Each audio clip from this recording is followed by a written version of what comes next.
हरे कृष्णा दोस्तों। कुछ लोगों ने मुझे रिक्वेस्ट किए कि अभी कुछ ऐसा करंट सिचुएशन में कुछ जो कथाकार है उन्होंने भगवान कृष्ण के विषय में और भगवान बलराम जी के विषय में कुछ ऐसे बहुत ही दुख भरा अभद्र टिप्पणी दिए हैं। तो उसके बारे में कुछ आलोकपात करने के लिए और लोगों को सही दिशा निर्देश करने के लिए। तो सबसे पहले तो हम देखेंगे कि ये जो सो कॉल्ड कथाकार है, इनको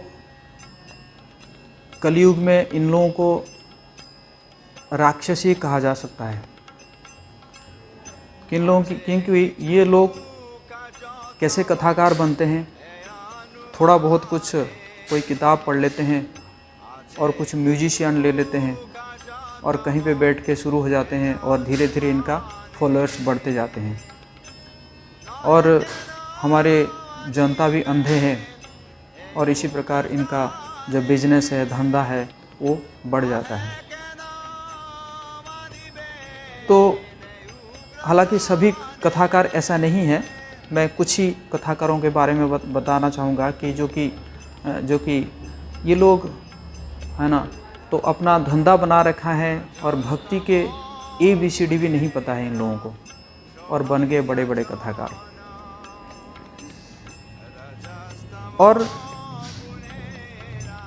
जो कि भगवान की कृपा से, भगवान कृष्ण की कृपा से आप थोड़ा बहुत बोल रहे हैं, आपका धंधा चल रहा है, आप लोग पैसा कमा रहे हैं, और क्या कर रहे हैं कि वो भगवान कृष्ण के विरुद्ध ही बोल रहे हैं कि भगवान कृष्ण जो है उनके परिवार में सारे ड्रंकर थे, सभी लोग पी रहे थे। तो इसका मतलब क्या है? ये द्वेष है। और इसलिए मैं कह रहा हूँ कि ये लोग राक्षस है। जिस प्रकार आप देखे होंगे कि कंस कितना बढ़िया प्रेम से उसके जो बहन है देवकी माता को लेके जा रहा था विवाह के दिन, लेकिन जैसे ही उसके स्वार्थ पर कुछ ऐसे बात आई, आकाशवाणी सुना, तो तुरंत जो सारथी बना था, ड्राइवर बन गया था अपने सिस्टर के लिए। लोग कह रहे थे कितना प्रेम कर रहा है कंस अपने बहन को, लेकिन वही व्यक्ति तुरंत बदल जाता है और तुरंत जो है तलवार निकालता है जो है देवकी की हत्या करने के लिए। तो इसी प्रकार ये जो लोग है, ये जो कथाकार है, ये तुरंत जो है भगवान के विरुद्ध जो अपना जो कितना बोलेंगे, कभी ना कभी तो द्वेष निकल ही आएगा। तो इसी प्रकार ये कभी ना कभी ये कथाकारों का जो है वो निकल आता है, अपना जो असली रूप है वो निकल आता है। फिर लोगों के सामने ये जो है वो उनकी बदनामी हो जाता है, और ये चलता रहेगा, क्योंकि ये कलयुग का लक्षण है। भगवान भगवद गीता में कहते हैं अवजानन्ति माम मूढ़ा। ये जो मूढ़ व्यक्ति है वो नहीं समझ पाते हैं, मुझे नहीं समझ पाते हैं। समझेगा कौन? भगवान कह रहे हैं कि भक्त्या माम अभिजानन्ति। सिर्फ भक्त ही मेरे जो कार्यकलाप को समझ सकता है। और भगवान ये भी बता रहे हैं कि जन्म कर्म चमे दिव्यम एवं यो व्यक्ति तत्वतः त्यक्त्वा देहम पुनर्जन्म नैति मामेति सो अर्जुन। जो मेरे ये जो जन्म और कर्म को दिव्य रूप से जानता है, उसका फिर इस संसार में छोड़ने के बाद दोबारा ये संसार में उसका जन्म नहीं होता है। तो भगवान जी का जो कर्म है, जन्म है, उसको दिव्य रूप से जानना चाहिए, और ना जान के बन गए कथाकार। तो इसलिए दोस्तों कि हमें क्या करना चाहिए, समाधान क्या है? तो दोस्तों जो पद्म पुराण में ऐसा वर्णन है कि संप्रदाय विहीन ये मंत्रस्ते निष्फल मतः, अर्थात संप्रदाय विहीन से कोई अगर हम मंत्र ग्रहण करते हैं, शिक्षा ग्रहण करते हैं, तो वो हमारा निष्फला होता है, वो फ्रूटलेस होता है। तो आप पूछेंगे संप्रदाय क्या है, तो दूसरी लाइन में बताया जा रहा है, अतः कलौ भविष्यन्ति चत्वरः संप्रदायिनः, इसलिए कलयुग में 4 संप्रदाय जो है ऑथराइज है, जिनका शिक्षा ऑथराइज होगा। कौन कौन संप्रदाय है? श्री ब्रह्म रुद्र सनकः वैष्णवः क्षिति पावनः। श्री अर्थात श्री संप्रदाय, ब्रह्म ब्रह्म संप्रदाय, रुद्र मतलब रुद्र संप्रदाय, और सनकः जो कि सनक ने शुरू किए हैं, जो कि कुमार संप्रदाय, मतलब श्री जो है वो लक्ष्मी जी शुरू किए हैं, और ब्रह्म ब्रह्मा जी, रुद्र शिव जी शुरू किए हैं, और ये सनकः जो किए हैं उसको कुमार संप्रदाय कहा जाता है। तो ये जो है वैष्णव संप्रदाय, 4 संप्रदाय है ये कलयुग में। और चतुरस्ते कलौ भव्य ही उत्कले पुरुषोत्तमात्, ये जो 4 संप्रदाय है ये उत्कल अर्थात पुरुषोत्तम क्षेत्र जगन्नाथपुरी से ही शिक्षा वहीं से स्टार्ट होगी। और इसमें कौन कौन जो है मुख्य आचार्य रहेंगे? तो लक्ष्मी जी जो है वो रामानुजाचार्य को मुख्य आचार्य बनाते हैं, और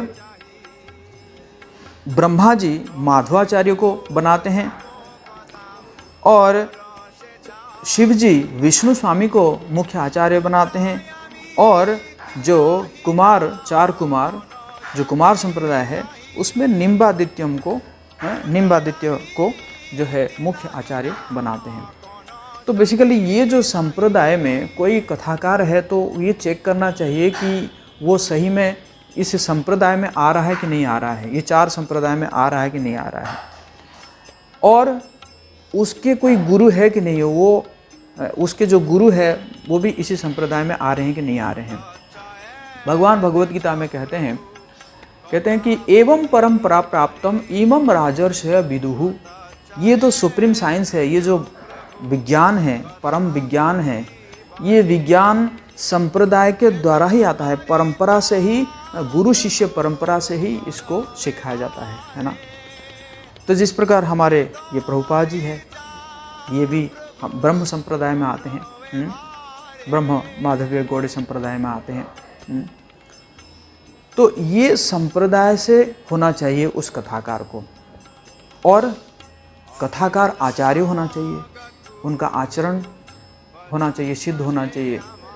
कई कथाकार तो मैंने देखा है कि रात को कथा करने के बाद अपने जो फॉलोअर्स से मिलते हैं और मिल के लेट नाइट सोते हैं और सुबह जो है 8-9 बजे उठते हैं।